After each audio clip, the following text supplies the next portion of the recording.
अभी हेलो दोस्तों। मेरा नाम मरुधर देथा है और मैं केडी कैंपस जयपुर के ऑनलाइन प्लेटफॉर्म पर आप सभी का स्वागत करता हूं। अपन आज से पढ़ेंगे मॉडर्न हिस्ट्री ऑफ राजस्थान। ठीक है, तो शुरू करते हैं। चलिए मॉडर्न हिस्ट्री राजस्थान के बारे में। मॉडर्न हिस्ट्री के बारे में अपन देखते हैं कि सबसे पहले तो 1857 की क्रांति से अपन शुरू करेंगे। ठीक है, कि भारत के अंदर जो 1857 की क्रांति थी तो उस समय अपने इधर राजस्थान के अंदर भी कहाँ कहाँ पर इम्पैक्ट पड़े थे, कौन सी छावनियों के अंदर, कौन सी ठिकानों के अंदर अपने इधर इम्पैक्ट पड़े थे, तो उसके बारे में चलो स्टार्ट करते हैं। तो सबसे पहले तो अपन शुरू कर लेते हैं थोड़ा सा भारत के बारे में पढ़ के, पृष्ठभूमि बना लेते हैं ताकि समझने में आसानी होगी कि 1857 की क्रांति किस तरीके से इंडिया लेवल पे हुई थी और बाद में अपने राजस्थान के अंदर भी फैली। ठीक है, तो इंडिया की अगर बात करें अपन 1857 रिवोल्ट की, तो वो हुआ था आपके कलकत्ता के पास में एक जगह है बैरकपुर। क्या नाम है? बैरकपुर। उस बैरकपुर की जो 34th एनआई है, नेटिव इन्फेंट्री जो थी यहाँ की, कौन सी? 34th नेटिव इन्फेंट्री एनआई, उसका एक सैनिक था मंगल पांडे। क्या नाम था? मंगल पांडे। उस मंगल पांडे ने क्या किया, 29 मार्च को विद्रोह कर दिया। बैरकपुर छावनी के 34वीं नेटिव इन्फेंट्री का एक सैनिक था मंगल पांडे, और उसने क्या कर दिया, 29 मार्च को विद्रोह कर दिया। ठीक है, और विद्रोह का रीजन क्या था? चर्बी वाले कारतूस। ठीक है, कि वो क्या है, अंग्रेज है ना, गाय और सुअर के जो वो आती थी बुलेट, उसके चारों ओर चर्बी का थोड़ा सा लेप करते थे, और उसको चलाने के लिए क्या था कि जो ब्राउन बेस बंदूक थी उसकी जगह एनफील्ड बंदूक लेके आए थे। उसके लिए ये कारतूस बनाए गए थे स्पेशल तरीके के। उनको चलाने के लिए क्या करते, उनको पहले कारतूस को मुंह से फाड़ते, फिर बंदूक को लोड करते और फायर करते। ठीक है, तो जब उसको पता चला कि अपने को गाय के चर्बी का ये कारतूस बना हुआ दिया जा रहा है, तो एक तरीके से अपना धर्म भ्रष्ट हो रहा है, तो इसने क्या कर दिया, विद्रोह कर दिया था। फिर इस चक्कर में इसको बाद में आगे जाकर इसने कुछ आदेश की अवहेलना वगैरह कर दी, और बाघ और ह्यूजन नाम के जो इसके अधिकारी थे ऊपर, उनके ऊपर हमला कर दिया, तो इसको 8 अप्रैल को फांसी दे दी। 8 अप्रैल को क्या कर दी, फांसी दे दी। ठीक है, मंगल पांडे को। फिर ये तो एक घटना चक्र हो गया, और इधर एक अन्य व्यक्ति और था, ईश्वरी प्रसाद, उसको भी फांसी दे दी थी। तो ये तो एक बैरकपुर का घटनाक्रम था। इसके पैरेलल फिर उसके बाद में छावनी की शुरुआत होती है आपके मेरठ से। मेरठ की एक और यहां पर थी 20th नेटिव इन्फेंट्री। इस 20th नेटिव इन्फेंट्री के जो 90 सैनिक थे, उन्होंने भी विद्रोह कर दिया। यहां तो एक ने किया था मंगल पांडे ने, और यहां पर पूरी बटालियन ने कर दिया। जो 20th एनआई थी, उसके सारे सैनिकों ने क्या नाम है कर दिया था, विद्रोह कर दिया था। फिर इसको वो छुड़ाने के लिए 3rd एलसी आई थी। 3rd LC, light cavalry. तो इस 3rd एलसी ने क्या करा, इनको 90 सैनिकों को छुड़ाया, और फिर 20th एनआई और 3rd एलसी दोनों ने मिलके 10 मई को, कितनी तारीख को, 10 मई को क्रांति की शुरुआत कर दी। तो ये क्रांति की अपने इंडिया लेवल पे डेट है। क्या नाम है? 10 मई को मेरठ से इसकी शुरुआत कर दी क्रांति की। कौन कौन सी बटालियन? एक तो 20th एनआई और एक 3rd एलसी ने। तो ये हो गई आपकी इंडिया लेवल पे क्रांति की शुरुआत की। और यहां से फिर सैनिक कहां चले गए? दिल्ली, बहादुर शाह जफर को अपना नेता बनाने। तो दिल्ली चले गए बहादुर शाह जफर को अपना नेता बनाने, और वहां जाकर उन्होंने फिर और संगठन किए और आगे घोषणाएं की कि हमें साथ वगैरह दो। तो ये तो हो गई आपकी इंडिया लेवल की 1857 की क्रांति की पृष्ठभूमि या आधार। अब अपन बात कर लेते हैं राजस्थान की, कि राजस्थान के अंदर अपने 1857 की क्रांति के बारे में क्या क्या है। तो वहां तक पहुंचे उससे पहले एक बार अपन थोड़ा सा राजस्थान के अंदर भी देख लेते हैं क्या क्या चीजें हो रही थी उस 1857 की क्रांति से पहले। तो उनके बारे में पढ़ लेते हैं कि राजस्थान के अंदर, पहले तो अपना टॉपिक हो गया 1857 की क्रांति।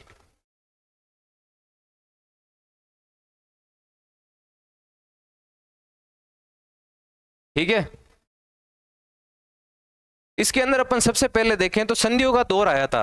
अंग्रेज ने क्या किया कि एक जो सबके साथ में कि इनको ऐसे तो एक एक से किस कब लड़ेंगे और कब ऐसे हराएंगे और संधिया करेंगे, तो इन्होंने क्या किया, इनको लालच दिया राजाओं वगैरह को कि आप ऐसे करिए, अपने एक्सटर्नल अफेयर्स हैं जो बाहरी मामले हैं वो तो हमें दे दीजिए, जिसके अंदर सुरक्षा, सेना संबंधित, विदेशी मामले आते हैं, तो ये तो दे दीजिए आप हमें, और जो आपके आंतरिक मामले हैं उत्तराधिकार संबंधित या जो भी आपके खुद के रिचुअल्स वगैरह हैं तो वो आप खुद रखिए।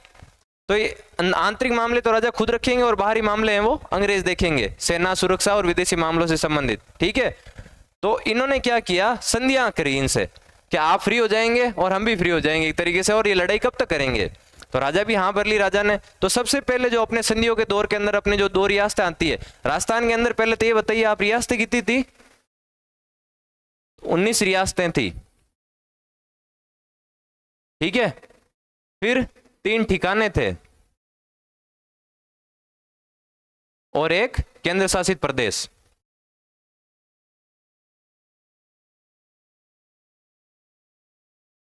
केंद्र शासित प्रदेश, तो ये हो गया आपके 19 रियासतें, 3 ठिकाने और एक केंद्र शासित प्रदेश जो अजमेर मेरवाड़ा वाला क्षेत्र था, और ये 19 रियासतें इनके बारे में हो गया। फिर अपन देखते हैं कि सबसे पहले संधियों का जो दौर था वो कहां से शुरू हुआ, तो वो होता है सन 1803 से। 1803 के अंदर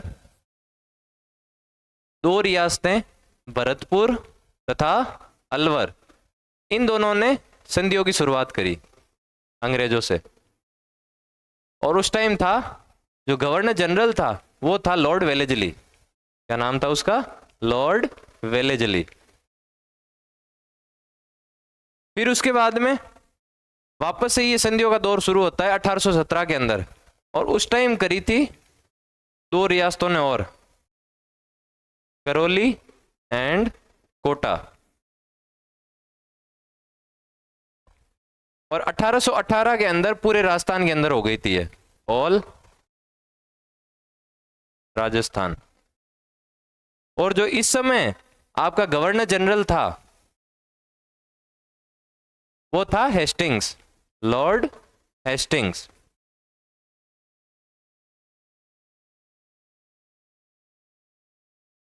तो लॉर्ड हेस्टिंग्स इस समय गवर्नर जनरल हो गया। और लास्ट के अंदर आपकी एक रियासत बचती है 1823 के अंदर, उन्होंने अकेले की थी संधि, जो कि थी सिरोही।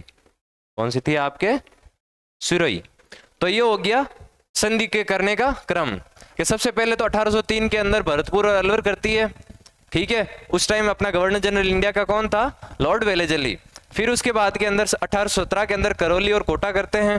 ठीक है, और 1818 के अंदर बाकी राजस्थान कर देते हैं एक रियासत को छोड़कर, और उस टाइम आपके गवर्नर जनरल कौन था, हेस्टिंग्स, और 23 के अंदर सिरोही कर लेती है। ठीक है, और फिर अपन देखें कि अंग्रेज जो डायरेक्ट गवर्नर जनरल था वो तो यहाँ पर संधि कराने नहीं आ रहा था, तो वो क्या करता था, अपना एक प्रतिनिधि भेजता था, वो संधि कराता था।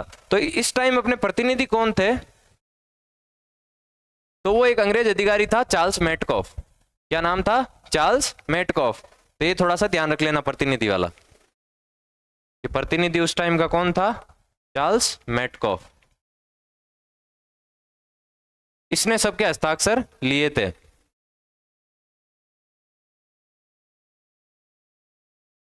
चार्ल्स मेटकॉफ, ये सभी राजस्थान में दूसरी जगह था। और एक बात करें अपन, थोड़ा सा एक स्पेशल पॉइंट है कि जो दक्षिणी राजस्थान वाली रियासतें थी, ठीक है, तो उसके अंदर जो आता है आपका प्रतिनिधि, वो ये नहीं होके कोई दूसरा था, उसका नाम था जॉन मेलकम। क्या नाम था, जॉन मेलकम। तो बाकी राजस्थान के अंदर तो आता है मेटकॉफ, और दक्षिणी राजस्थान के अंदर आता है आपके जॉन मेलकम। और दक्षिणी राजस्थान के अंदर कौन कौन से आ गया, जैसे कि डूंगरपुर, 3 ही आती है अपनी रियासतें, प्रतापगढ़ एंड बांसवाड़ा। तो ये आ गई आपकी 3 रियासतें दक्षिणी राजस्थान की। तो ये हो गया आपके दक्षिणी राजस्थान के बारे में। फिर अपन देखते हैं कि ये यहाँ पर इन्होंने कर ली संधियां। फिर इन संधियों के बाद में ये अपना क्या करते थे, एक रेजिडेंट यहाँ पर बिठाते थे। एक इनका एक अंग्रेज होता था, गोरा होता था, वो यहाँ पर बैठता था इन रियासतों के अंदर, जो 19 रियासतें थी उन सब के अंदर, जिसे अपन पॉलिटिकल एजेंट भी कहते थे। पॉलिटिकल एजेंट या रेजिडेंट इसका नाम था। तो ये ईज़र 19 रियासतों के अंदर रहता था, और इन 19 रियासतों के ऊपर एक इनका हेड भी तो होना चाहिए कोई, तो उसके लिए एक पोस्ट बनाई गई जिसका नाम था रेजिडेंट फॉर राजपूताना। क्या नाम था? Resident for Rajputana. तो ये लिख लेते हैं कि सबसे पहले तो ये पीए की पोस्ट, पॉलिटिकल एजेंट या जिसे रेजिडेंट कहते थे, ये होता था। फिर इसके ऊपर एक अधिकारी होता था जिसे कहते थे रेजिडेंट फॉर राजपूताना। ठीक है, तो ये इनका क्या था? हेड था। और जो फर्स्ट रेजिडेंट फॉर राजपूताना था वो आपका था डेविड ऑक्टरलोनी। क्या नाम था उसका? David Ochterlony. और इसका जो मुख्यालय होता था आपके, वो होता था दिल्ली। Headquarter is Delhi. तो रेजिडेंट फॉर राजपूताना हो गया इसके ऊपर पोस्ट। फिर इसी पोस्ट को कालांतर के अंदर 1832 के अंदर इसका नाम बदलकर कर दिया एजीजी। क्या नाम कर दिया था? AGG, agent to governor general. क्या नाम था? Agent to governor general. तो इसका नाम हो गया एजीजी।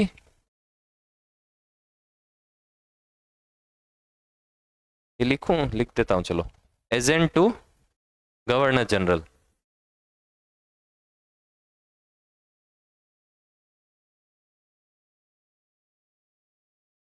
इसकी जगह ये हो गया था, और ये कब हुआ था? 1832 के अंदर।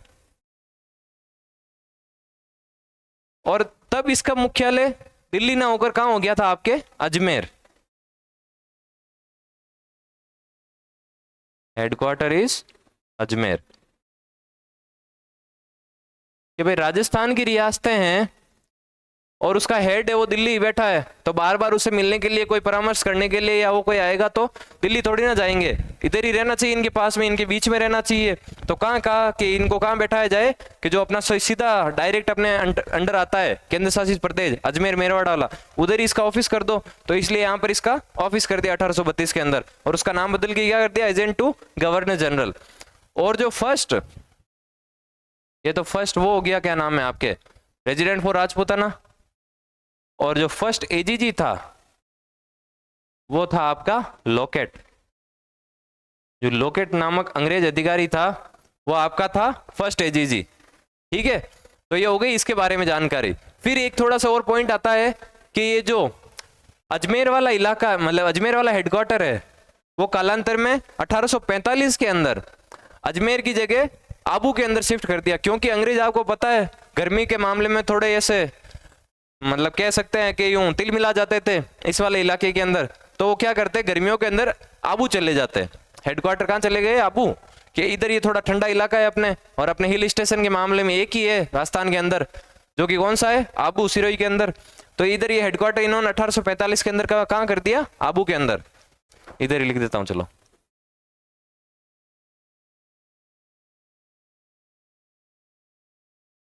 ये कब की बात है? 1845। तो 1845 के अंदर इसको यहां पे कर दिया। फिर कालांतर में 1864 के अंदर इसको 6 महीने अजमेर रखते हैं और 6 महीने आबू। ठीक है, तो ये भी थोड़ा सा ध्यान रख लेना आप। फिर बात करते हैं अपन 1857 की क्रांति के टाइम की एजीजी की, कि ये तो चलो फर्स्ट हो गया और ये इस तरीके से पोस्ट जनरेट हुई वगैरह। तो अपन बात करें 1857 की क्रांति के टाइम एजीजी कौन था, तो ये आता है मेन आपके नाम। उसका नाम था जॉर्ज पैट्रिक लॉरेंस। क्या नाम था आपके? George Patrick Lawrence. 1857 AGG is George Patrick Lawrence. ये उस समय का एजीजी था राजस्थान का।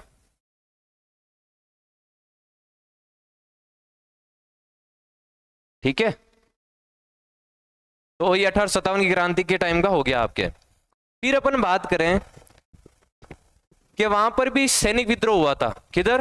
1857 की क्रांति में मेरठ के अंदर। तो भारत के मध्य से आपके, यानी मेरठ वाली जगह से क्रांति की शुरुआत होती है। और राजस्थान के अंदर भी अपन बात करें तो राजस्थान के भी मध्य से क्रांति की शुरुआत होती है, और वो होती है आपकी नसीराबाद छावनी से। ठीक है, ये सैनिक विद्रोह था तो छावनियों से ही होगा। और राजस्थान के अंदर अपन छावनियों की बात करें तो वो थी आपके 6। कितनी छावनियां थी? 6 छावनियां थी। तो उनके बारे में पहले थोड़ा सा नाम लिख लेते हैं और चर्चा कर लेते हैं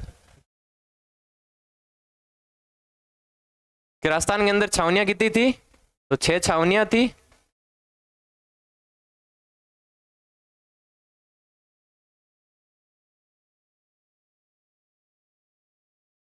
अब लिख लेते हैं अपन 6 छावनियों के नाम। तो सबसे पहले अपन बात करें सीरियल वाइज तो वो थी नसीराबाद, जो कि है अजमेर के अंदर। कहाँ है? अजमेर के अंदर। फिर सेकंड आती है आपके नीमच। कौन सी? नीमच, जो उस टाइम राजस्थान के अंदर थी और वर्तमान में एमपी के अंदर है। वर्तमान एमपी, मध्य प्रदेश। ठीक है। द थर्ड इज देवली, जो कि आपके टोंक वाले इलाके के अंदर आती है।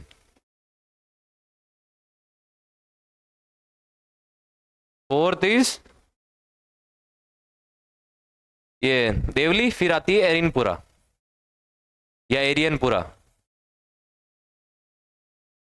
एरिनपुरा या एरियनपुरा, ये है आपके पाली वाले के जिले के अंदर।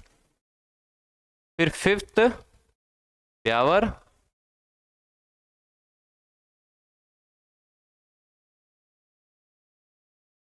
ब्यावर अजमेर।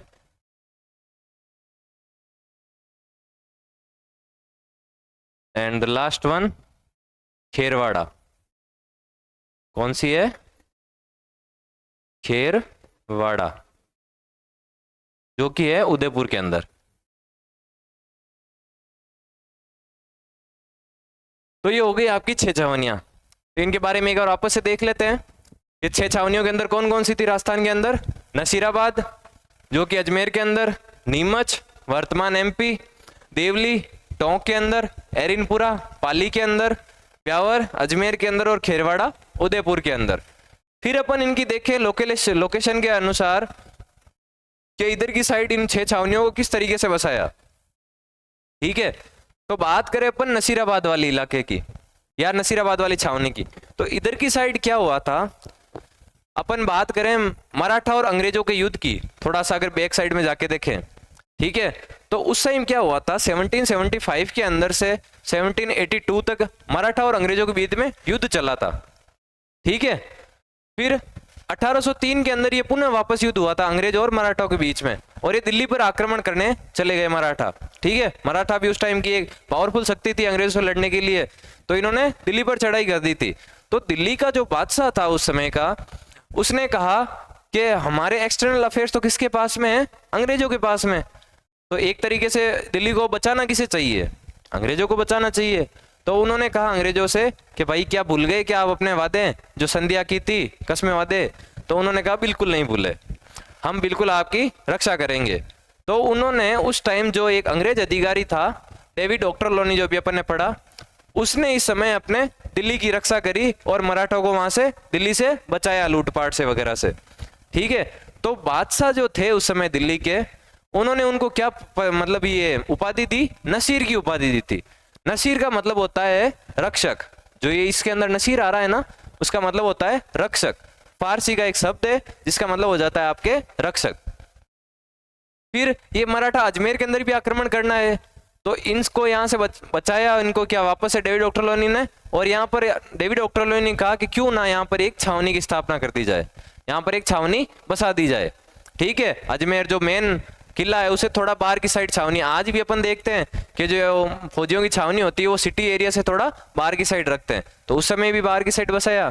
फिर बात आई इसके नाम की कि इसका नाम क्या रखें, तो फिर लोगों ने कहा कि भाई नसीर ने इस जगह को आबाद किया है, इस छावनी को, तो इसका नाम क्या रख दिया जाए? नसीराबाद। तो इस तरीके से ये मराठों से बचाने के लिए या इधर की साइड जो अजमेर वाला इलाका है इसको बचाने के लिए नसीराबाद छावनी की स्थापना हुई थी। फिर नीमच, नीमच में अंदर क्या था कि मेवाड़ वाला जो इलाका है, मेवाड़ रियासतों वाला, उनकी रक्षा करने के लिए नीमच छावनी की स्थापना की गई। ठीक है। फिर आता है देवली, तो ये भी इधर की साइड इलाका आ गया, इसको एक और मतलब दे दिया गया कि एमपी वाला आ रही है, मेवाड़ वाला इलाका है, इससे बचाने के लिए। फिर आता है एरिनपुरा, तो इधर की साइड क्या है, मारवाड़ की रक्षा के लिए। पाली आपको पता है जोधपुर ये इलाका पाली के पास में ही है। तो जोधपुर वाले मारवाड़ वाले इलाके की रक्षा के लिए अंग्रेजों ने एरिनपुरा छावनी की स्थापना करी। फिर आ जाता है ब्यावर। ब्यावर की एक अलग स्टोरी है कि इधर की साइड आपको पता है अजमेर की साइड मेर जनजाति रहती है, ठीक है, इस वजह से इस इलाके को भी मेरवाड़ा कहते हैं। तो ये मेर जनजाति से रक्षा के लिए ये क्या करते थे, आते जाते लोगों से टैक्स वसूलते थे, ठीक है, एक तरीके से टोल टैक्स था वो, कि इस रास्ते से जा रहे हो तो वो आपको टोल देना पड़ेगा। वो कह रहे हैं भाई किस बात का टोल दें, कि रक्षा का टोल दो अपने, कि किससे रक्षा, कि हमसे रक्षा, और तो किससे, वरना नहीं अगर टैक्स दोगे तो मारे जाओगे, ठीक है। तो इस चक्कर में ये फिर अंग्रेजों के पास में गए यहाँ के स्थानीय लोग, उन्होंने कहा भाई आपने तो हमारी रक्षा का मतलब ये लिया है, जिम्मा लिया है, कि हाँ बिल्कुल लिया है, तो फिर की रक्षा करो ना, कि किससे, कि मेर जनजाति वाले हमसे टैक्स लेते हैं, हम आपको भी टैक्स दें उनको भी टैक्स दें, फिर तो हम मर रहे हैं बिना मतलब कि दो जगह। तो उन्होंने कहा कोई दिक्कत नहीं है। तो इस चक्कर में इधर की साइड लोगों के घुस ये जहां से इस रास्ते से जाते थे वहां पर उन्होंने अलग अलग जगह पे बोर्ड लगा दिए थे, ठीक है, और उनके ऊपर लिख दिया बी अवेयर। क्या नाम लिख दिया, बी अवेयर। तो इस बी अवेयर यानी कि इस जगह में वैसे तो हम छावनी वगैरह है बट फिर भी अवेयर रहें, क्योंकि यहाँ की इधर की साइड लूटपाट हो सकती है। तो ये बी अवेयर ये आगे जाके क्या बना था, जो अपभ्रंश हुआ सब ये अपने भाषा का, ठीक है, शब्द का, ये आगे जाके ब्यावर बना था। ब्यावर के अंदर आप इंग्लिश की ये क्या नाम स्पेलिंग पढ़ोगे तो ये यही है, ठीक है, बी अवेयर वाली। तो इस तरीके से ये ब्यावर नाम का अपने नाम पड़ा था कि Beawar Beawar be aware be aware Beawar Beawar Beawar, ठीक है, आगे आगे इस तरीके से। फिर आता है खेरवाड़ा। तो यही वो जो अपने मेवाड़ और सिरोही वाला इलाका है उसकी रक्षा के लिए क्या कर दिया था, खेरवाड़ा छावनी की स्थापना करती थी। तो ये इस तरीके से 6 छावनियां हो गई। और अपन अगर बात करें कि क्रांति की, तो क्रांति अगर सिर्फ इन्हीं में हुई थी, इन 4 छावनियों के अंदर ही क्रांति हुई थी। जो ये आपके ब्यावर और मेरवाड़ा वाले हैं, सॉरी ब्यावर और खेरवाड़ा वाले, इनके अंदर आपके क्रांति नहीं हुई थी। तो अगर बात करें कि राजस्थान की कौन सी 2 छावनियों के अंदर क्रांति नहीं हुई थी, तो वो है आपके ब्यावर और खेरवाड़ा, ठीक है।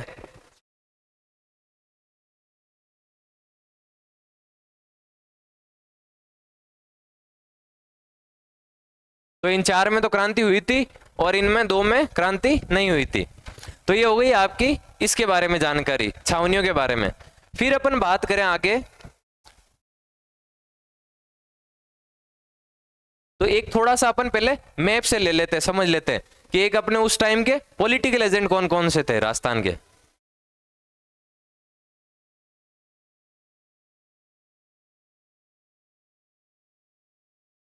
ठीक है, तो ये राजस्थान के पॉलिटिकल एजेंट, एक तो नक्शा थोड़ा सा गड़बड़ा जाता है, तो ये राजस्थान का हो गया। इधर की साइड अपन बात करें जयपुर वाले इलाके के अंदर, तो इधर की साइड आपके था ईडन नाम का पॉलिटिकल एजेंट। क्या नाम था, ईडन। और कोटा के अंदर था आपके बर्टन, कोटा के अंदर हो गया बर्टन। फिर उदयपुर के अंदर हो गया सावर्स, कौन हो गया, सावर्स। और इधर जोधपुर वाले इलाके के अंदर हो गया मैकमेसन,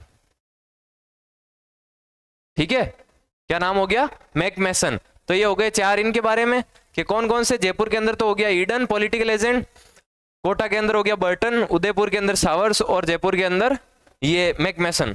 तो इनके बारे में थोड़ा सा आगे नाम आएंगे अपने ये पढ़ते टाइम, तो इनको थोड़ा सा पहले याद कर लें। और अपन अगर बात करें इस टाइम के राजा की भी साथ ही साथ, तो ईडन के अंदर आप यानी सॉरी जयपुर के अंदर आपके उस टाइम के राजा थे राम सिंह सेकंड, और बर्टन यानी कोटा के अंदर भी थे आपके राम सिंह सेकंड। ये राम सिंह सेकंड ये अलग है और ये अलग है, ठीक है, दोनों एक नहीं है। ऐसे नहीं कि जयपुर वाला यहाँ पे शासन कर रहा है क्या, नहीं, ये अलग है राम सिंह सेकंड और ये राम सिंह सेकंड अलग है। फिर बात करें उदयपुर वाले के इलाके के अंदर, तो इधर था स्वरूप सिंह और जोधपुर के अंदर था तख्त सिंह। तो इनके नाम लिख लेते हैं चलो। जयपुर के अंदर हो गया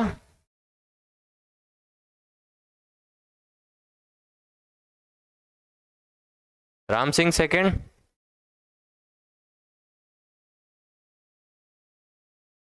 फिर कोटा के अंदर भी हो गया राम सिंह सेकंड।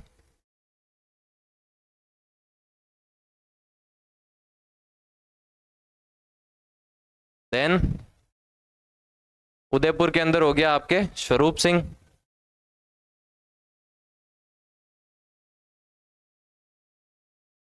और जोधपुर के अंदर तखत सिंह। क्या नाम था? तखत सिंह। तो ये उस टाइम के राजा हो गए, ठीक है, तत्काल के। तो ये हो गया इनके बारे में जानकारी। फिर चलते हैं आगे कि सबसे पहले क्रांति की बात करें तो मैंने बताया था नसीराबाद से शुरू हुई थी क्रांति, ठीक है। अब अपन सर बात करें कि सर नसीराबाद से ही क्यों हुई?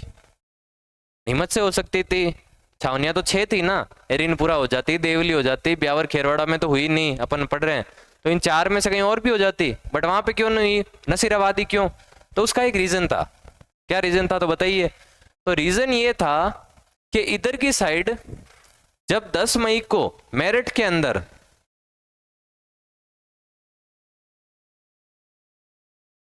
मेरठ के अंदर 10 मई को जब ये हुआ था, विद्रोह हुआ था, ठीक है, तो यहां के कुछ सैनिक, मेरठ के कुछ सैनिक क्या कर ले गए, राजस्थान के अंदर आ गए, ठीक है।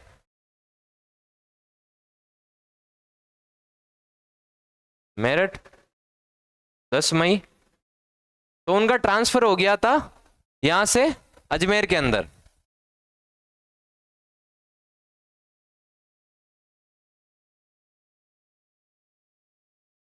तो ये अजमेर के अंदर आ गए थे कुछ सैनिक। तो ये 10 मई को इनको क्रांति की जानकारी थी। ये जो सैनिक आए थे यहाँ से यहाँ पे अजमेर के अंदर, आपके अजमेर वाली छावनी के अंदर, तो इनको पता था कि यहाँ पर इस तरीके से छावनी हुई, मतलब सॉरी क्रांति हुई है, और इसका वो चर्बी वाले कार तो इसका रीजन है वगैरह। तो ये जो इसको यहाँ पर पास का ही कौन है, political agent showers, sorry Abu के अंदर कौन बैठा है आपका, George Patrick Lawrence, Lawrence short में लिख लेते हैं। इस लॉरेंस को आबू के अंदर जानकारी मिली क्योंकि मई के अंदर क्रांति हो रही है, तो ये अपना ये क्या नाम है, एजीजी कहाँ बैठा होगा, आबू के अंदर, अजमेर के अंदर नहीं होगा क्योंकि इधर गर्मी पड़ रही है, तो आबू के अंदर बैठा है। तो इसको यहाँ से जानकारी मिली थी ऑलमोस्ट 19 मई के आसपास, ठीक है, लॉरेंस को, कि इस तरीके से यहाँ पर क्रांति हो गई है मेरठ के अंदर, तो आप भी थोड़ा सा सतर्क रहें। तो उन्होंने कहा ठीक है भाई।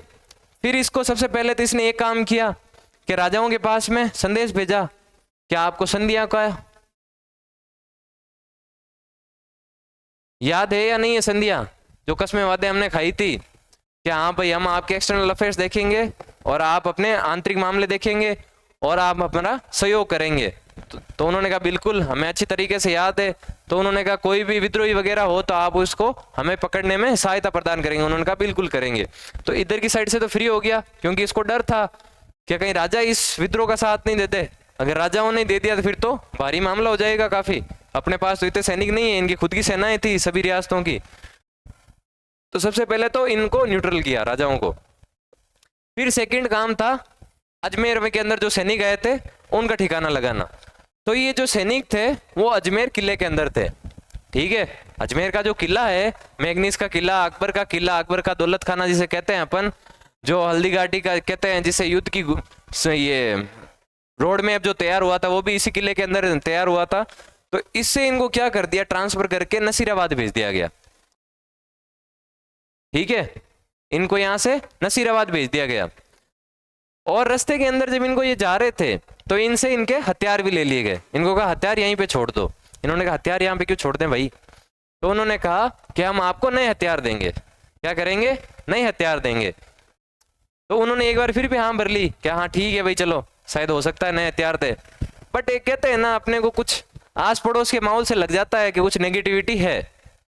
तो इनको भी लगी ऐसे नेगेटिविटी टाइम कि अपने से कोई यहाँ से अजमेर से वहां पे भेज रहे हैं नसीराबाद, हथियार ले लिए अपन से। और आगे इनको इनपुट मिली कहीं पे कि एक बॉम्बे लांसर्स करके एक और बटालियन थी, उनको कहा तोपे तैयार रखो। तो इनको पता चल गया कि था कि इस तोपों के अंदर प्रैक्टिकल अपना ही होने वाला है, ठीक है, ये युद्धाभ्यास अपने पे ही होने वाला है। तो इन्होंने क्या कर दी, 28 मई को, 10 मई को तो यहाँ पे हुई थी, उसके जस्ट 8 दिन बाद में, सॉरी 18 दिन बाद में 28 मई को क्या कर दिया, यहां की टुकड़ी थी 15th NI, उस 15th NI के सैनिकों ने 28 मई को क्रांति कर दी। ठीक है, और इस क्रांति के अंदर बात करें अपन, नसीराबाद के अंदर बीच में जाते हुए रास्ते के अंदर 15th NI के सैनिक थे। 28 मई को क्रांति की शुरुआत हुई, नसीराबाद से शुरू हुई। और इसके अलावा बात करें यहां पर मरने की, तो यहां पर दो जो अंग्रेज अधिकारी थे उनको इन्होंने ठिकाने लगा दिया। एक का नाम था न्यूबेरी और दूसरे का था स्पॉटिसवुड। इन दो गोरों को वहीं पे ठिकाने लगा दिया, न्यूबेरी और स्पॉटिसवुड, ये दो तो मारे गए। इसके अलावा दो घायल हो गए यहां पर, ठीक है, जिसके नाम थे लॉक और हार्डी। ये लॉक एंड हार्डी नाम के जो दो और गोरे थे वो घायल। और एक पेनी नाम का अंग्रेज था, उसको पेनी अटैक आ गया, यानी हृदयघात, तो उसको हृदयघात हो गया। न्यूबेरी और स्पॉटिसवुड मारे गए, लॉक और हार्डी घायल हो गए और पेनी को हार्ट अटैक आ गया। तो इस तरीके से यहां पर ये क्रांति की शुरुआत हो चुकी थी नसीराबाद से। और फिर इन्होंने भी कहा कि अब अपन क्या करें, तो उन्होंने कहा कि हारों का सहारा कौन है, कि अभी तो दिल्ली है हारों का सहारा सबका, तो चलो अपन भी दिल्ली। तो उन्होंने कहा क्यों ना अपन जो इधर की साइड ये छावनी वगैरह लूटी है इधर से, तो ये माल मत्तेर ये काफी सारे इकट्ठा हो गए थे और इनके साथ में इनके बीवी बच्चों और इनको भी ले लिया था। तो इन्होंने क्या कहा कि क्यों ना अपन अजमेर वाले किले को लूटते चले, कुछ एक ने कहा। तो उसमें से कुछ एक ने समझदार थे, उन्होंने कहा अभी नहीं, क्योंकि यहां से अपन जाएंगे अपना टाइम वेस्ट होगा। क्या होगा, अपना टाइम वेस्ट होगा।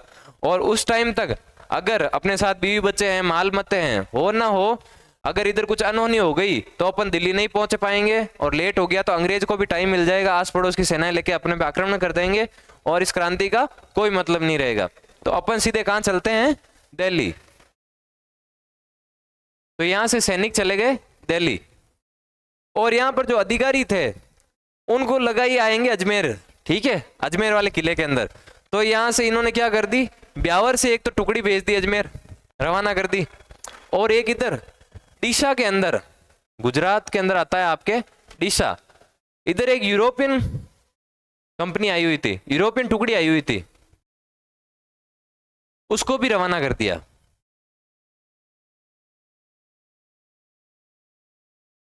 डीसा जो गुजरात के अंदर है, यहां से पूरी यूरोपियन टुकड़ी थी, मतलब सारे गोरे ही थे इसके अंदर, टुकड़ी के अंदर, इनको रवाना कर दिया। क्योंकि यहाँ पर अब थोड़ा सा विश्वास कम हो रहा था इन पे, कि यहाँ आपस में एक दूसरे की कस्में नहीं खिलाते, देवी देवताओं के साथ में नहीं हो जाए, तो इन्होंने इसको भी रवाना किया यहाँ पर, ठीक है। तो यूरोपियन टुकड़ी रवाना हो गई, ब्यावर से भी आ गई टुकड़ी। तो इन्होंने, इनको पता चल गया था कि यहाँ पे रुकने का कोई सार नहीं है।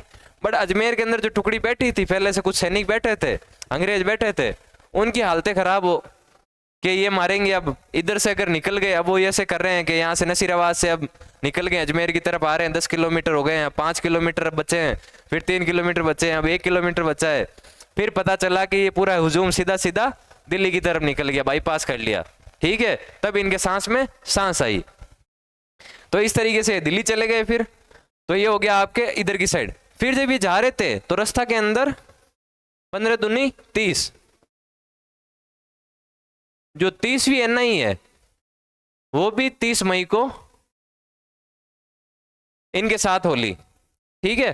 जो 13 नेटिव इन्फेंट्री के सैनिक थे वो भी इनके साथ में हो गए थे। जब इन्होंने पूछा ये 15th NI वालों उनके इतने फिर 2 दिन किसका वेट कर रहे थे, तो उन्होंने कहा 30 होने का, क्योंकि हम 30वीं नेटिव इन्फेंट्री है तो 30 मई होने का इंतजार कर रहे थे। तो आज हम अब आपके साथ में आ गए हैं। तो इस तरीके से 30 NI और 15th NI दिल्ली चली गई। उस टाइम का अपना जो क्या नाम है AGG था, वो लॉरेंस था।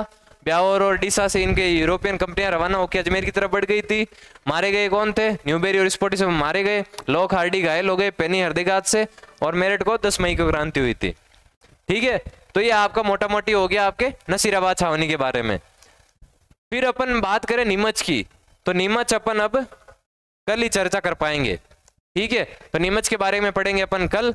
आज का थोड़ा सा और रिवाइज एक बार कर लेते हैं जल्दी जल्दी, वैसे इतना ही है बट फिर भी इसको देख लेते हैं।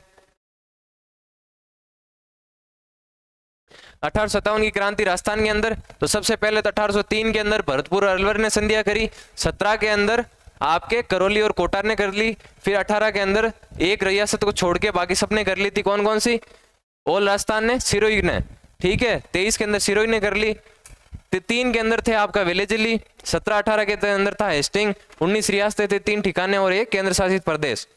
फिर उसके बाद में प्रतिनिधि बात करें किसने हस्ताक्षर किए थे, तो बाकी में तो राजस्थान के अंदर किया थे चार्ल्स मेटकॉफ ने, और जो दक्षिणी राजस्थान वाला इलाका है डूंगरपुर, प्रतापगढ़ और बांसवाड़ा वाला, उसके अंदर था एक अंग्रेज अधिकारी मेलकम, वो था इसका प्रतिनिधि।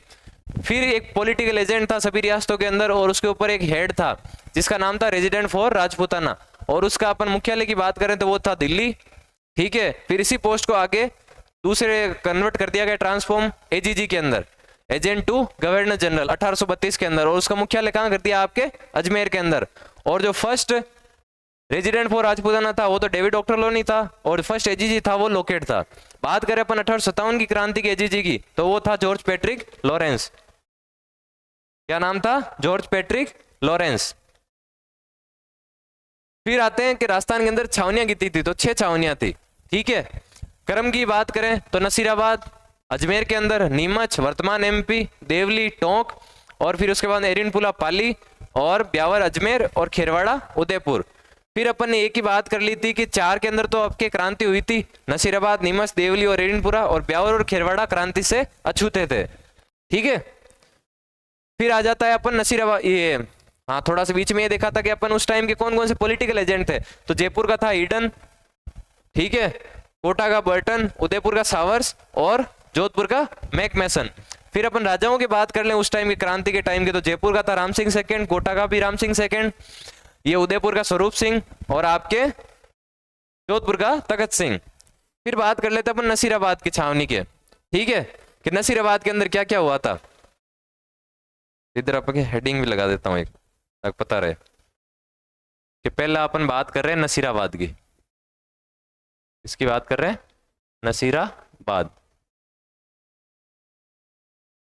तो नसीराबाद के अंदर अपन देखते हैं सबसे पहले तो क्यों हुई, तो देखते हैं कि जो भारत के अंदर से भी क्रांति की शुरुआत हुई थी मेरठ से, और राजस्थान के अंदर भी बीच में से होती है अजमेर वाले इलाके के अंदर जो नसीराबाद छावनी है।